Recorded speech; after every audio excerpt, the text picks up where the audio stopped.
We're live. We're live. What's going on? Welcome to the first podcast that I'm unleashing today. I have got my very special guest here, Mr. Cattapan from my high school. Today we're going to be talking about Star Wars. Mr. Cattapan, how are you today?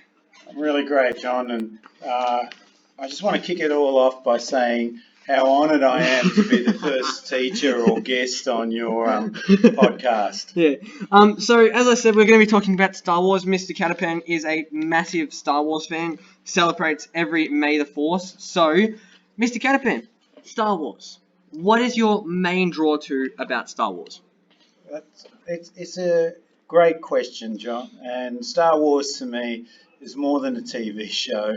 It's kind of like almost like a religion. Am I a devotee of the Jedi religion? Perhaps I am, but I love the movies. I've loved them ever since they were released. They mean a lot to me, and Star Wars, it's more than just a show or a Disney franchise now. It's it really means a lot to me, and it's a real touchstone to our culture. Yeah, I agree. It's been a massive thing. Now, me being a youngster, a millennial, I haven't seen the order that they were released, but I can say that the original three are the best, hands down. Sir, I'd like to ask you all 9 Star Wars movies. So that's from A New Hope all the way to The Rise of Skywalker. Your ordering of them from worst to best. Go. Okay, well, this is an interesting question. Now, many critics would put Empire Strikes Back as their #1 Star Wars movie of all time. I still would put New Hope because it kickstarted everything. Yeah. Then I'd put The Empire Strikes Back because I think it's extraordinary. Yeah.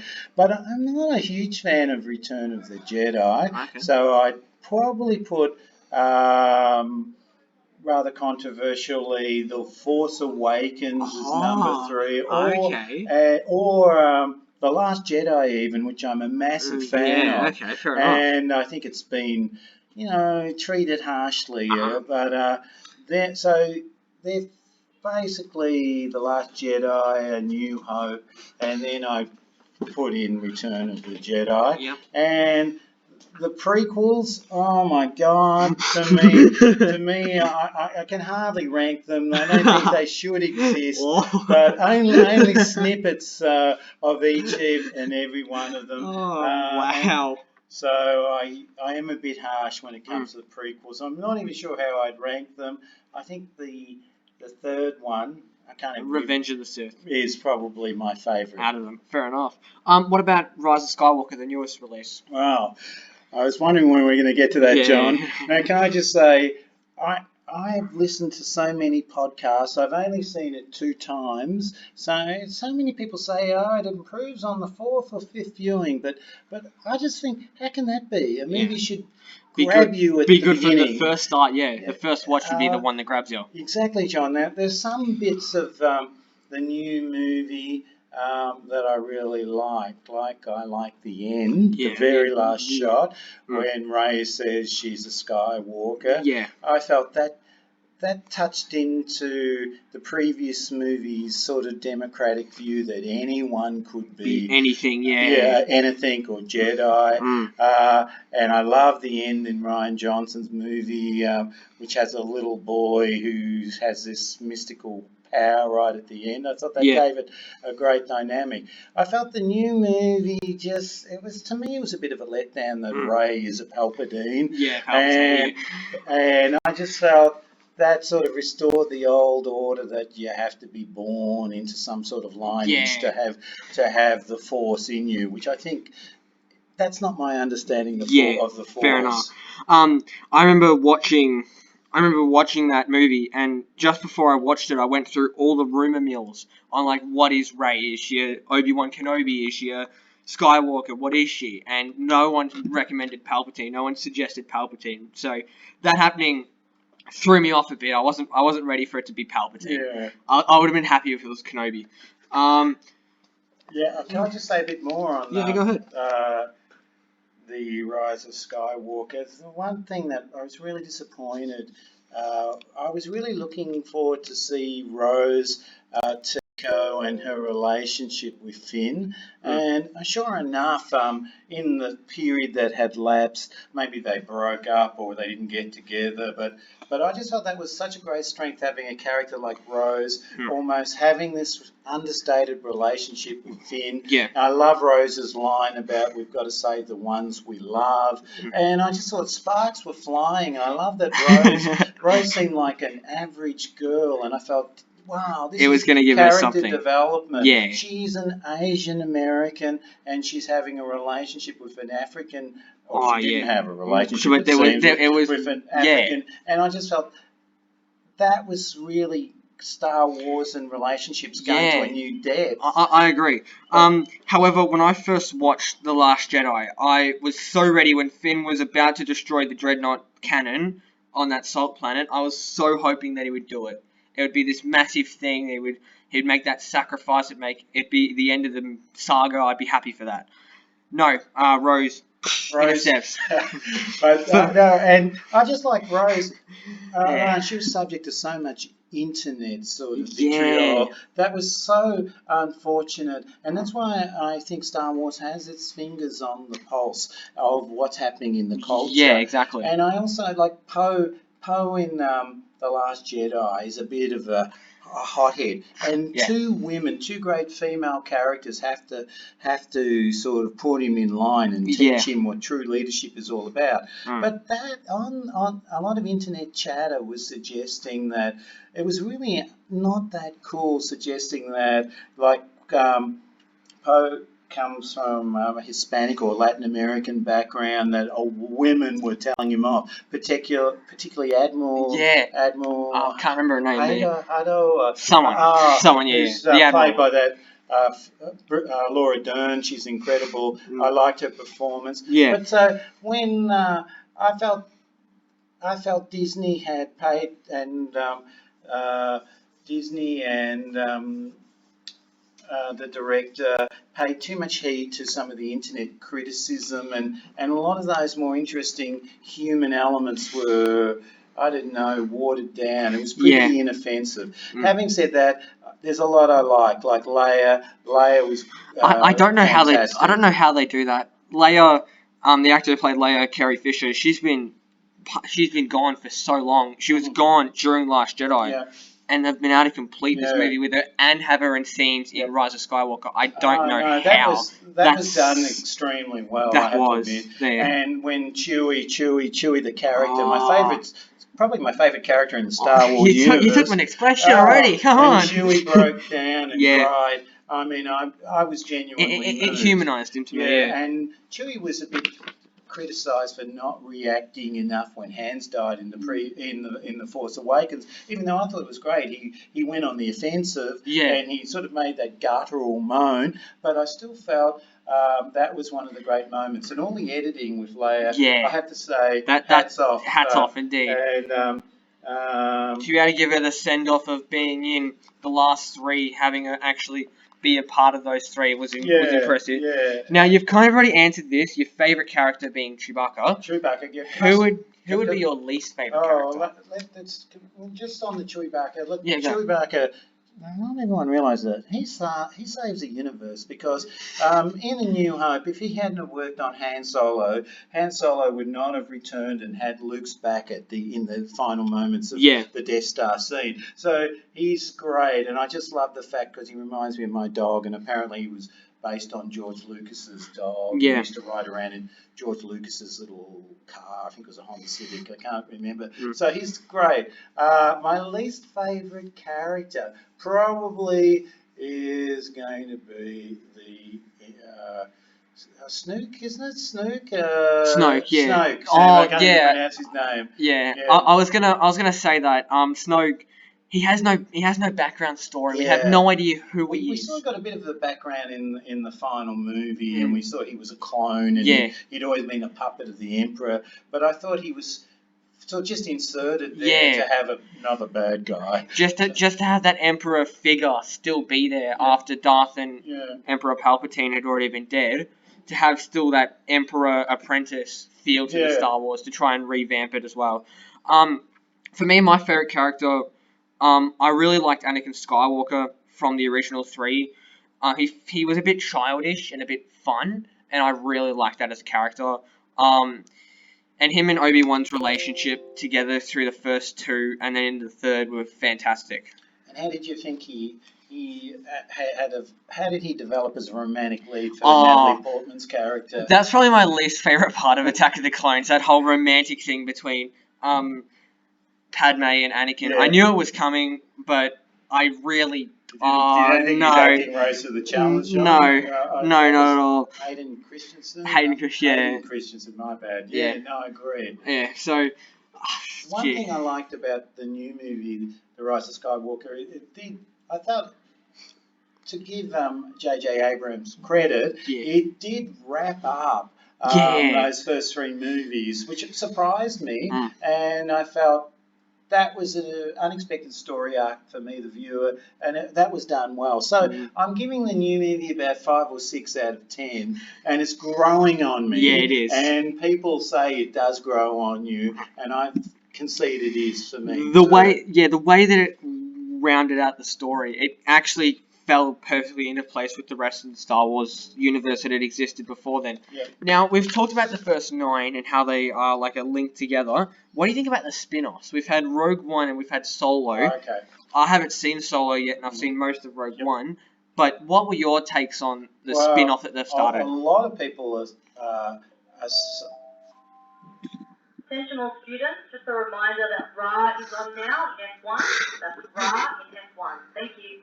Sorry, if we just stop talking, we are at a school still, so interruptions can happen. Anyway, continue. I have to say I'm a massive fan of Rogue One, particularly the minor characters and the use of the Force.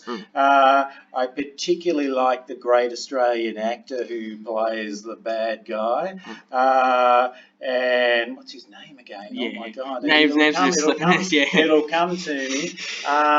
I liked so much, particularly the minor characters with their how the Force worked with them, and how the whole attack was like improvised, the backstory. I'm a massive Rogue fan, and I think Solo's pretty good too. I don't know why it wasn't a box office success, because I got my Star Wars fix, and I wanted more. I bought the Lego sort of figures and Bill. I love the chase sequence in Solo. I liked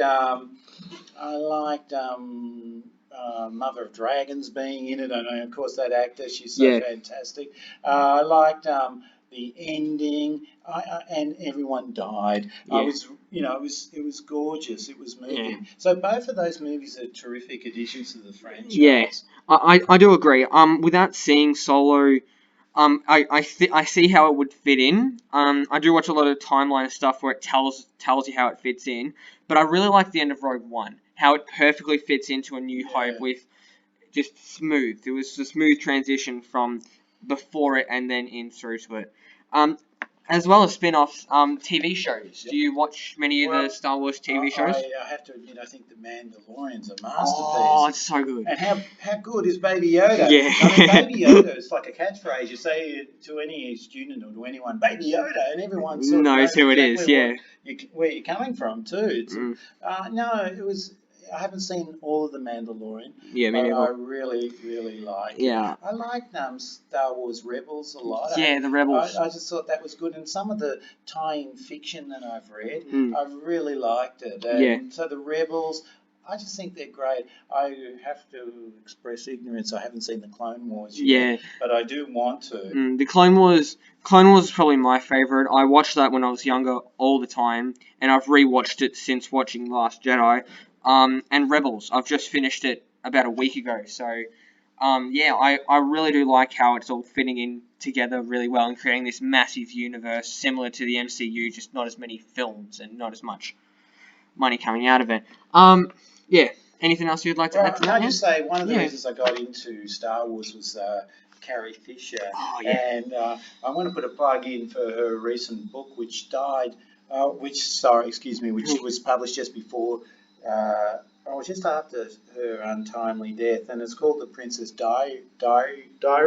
It's a hard word to pronounce. And it it was a real insight for me, and it goes right back to the first movie, and it talks about her love, her affair with Harrison Ford, who was considerably older. She was Yeah. 19, I think it was 32 or 33. No judgment, but she was pretty vulnerable, and it's a warts and all account Yeah. of that affair between them. And once I read that, I became a massive Carrie Fisher fan. I'd always been, ever since I was an 18-year-old boy who first saw Star Wars, like so many adolescent Yeah. boys all over the all over the world indeed, Yeah. I was in love with Carrie Fisher. Yeah, of And course. she's so dynamic, and I felt that movie was revolutionary in New Hope because Oh, yeah, you definitely. had a woman who was, there weren't many women in that movie, but she was a major character, and she was a really strong holding her character. own. Yeah, she was a strong She character. did a lot for feminism, even though that's the dreaded F word. But she did a lot, I think, for women's rights. And then I just really recommend all of her writing. I like all of her books. She's so funny and warm, and her death is so untimely. I think that's what made those later, at the end of The Last Jedi. I haven't talked about The Last Jedi because I think that to me is such a great masterpiece, and I think as time goes on, people are going to see and grow on it. Yeah, it's going to grow. And when she says we have all we need after the fleet is decimated, the rebels are destroyed, and someone said maybe it would have been great if we had a magic lantern, or if we had some way of predicting the future, that in the end of when Laura Dern's character in the Last Jedi prangs the ship into the other ship to save her others. If Princess Leia had have done that, and not had the Admiral do it instead, that would have been a perfect way for her to sign out of the Star Wars universe. Yeah, but I agree. No, she's one of the big reasons I'm such a big fan. Now, this one's going to be the hardest question I'm going to ask you today. What is your greatest moment from the entire Star Wars cinematic universe? Your greatest... I'm okay with it being more than one, but what would be the greatest moment that you have watched from the Star Wars universe? That is TV, that is movie, that is anything. Okay, well, that is a ripper question. I think the moment that made me cry, and I just think it's a sensational moment. I didn't expect it, was when Adam Driver sort of killed his father, Han Solo, and he sort of says thank you, and then the lightsaber goes through Han Solo, and to me, why I cried, and I'm Italian, I don't always cry in movies, but this is the first time I cried in a Star Wars movie. Why I cried was before Han Solo died, he sort of made this gorgeous gesture. Moment of 10A, can you please make your way to the general office, please? Samaya, Moment of 10A to the general office, thanks. Wish we could turn that off. Sorry, excuse me, but why I cried was Han Solo made this gorgeous gesture where he sort of went to touch Adam Driver, Kylo Ren's face, and then he died and sort of catapulted in the abyss like so many characters had in Star Wars. And then Chewie's reaction and Rey's, and Rey, and then that to me is my the most moving poignant scene in the Star Wars franchise. For me, it was Anakin turning into Darth Vader at Revenge of the Sith. I've watched that scene over and over and over again because that choice he made was not going to be easy. He could have turned away and hoped for the best with Padme, but he decided to take this chance, turn to help this revealing Emperor Palpatine, and just to end the Jedi altogether. So, watching that was phenomenal. John, I'm really impressed with your knowledge of the prequels, which I must admit, perhaps, do you think I should go back to them? Honestly, you can skip Phantom Menace. I will just say that. I do not like that film. Attack of the Clones and Revenge of the Sith are, in my opinion, very good. If I was to rank movies overall, A New Hope, as you said, is the benchmark for the whole thing, followed by Empire Strikes Back. But then it goes Revenge of the Sith and Attack of the Clones, and then to Return of the Jedi. Just that weird, Wow. yeah. I do like the new movies, the new sequels, but I prefer the older films. I've always been a guy that prefers the older films. But hands down, the worst Star Wars film, in my opinion, Phantom Menace. I was going to say Fight Me, but I don't think many people will disagree. No, But- I don't think so. No. Oh, look, John, thanks. It's been an education for me. I might, follow your wise words and have a look at those. Well, thank you very much, Mr. Cattapan, for joining me today. It's been a great time. Thank you for tuning into the first podcast. Tune in next week for the next podcast. Adam Nevros of 8A come to the junior school, please. Could Adam Nevros of 8A come to the junior school? Thank you. Next time I'm choosing a room without a PA. Yeah. So guys, tune in next week. I've got a very special one with another one of my teachers, Mrs. Zara, which is going to be very inspirational and informative. So thank you very much again to Mr. Cattapan. Tune in next week. We will talk to you guys in the next podcast. Thanks, John.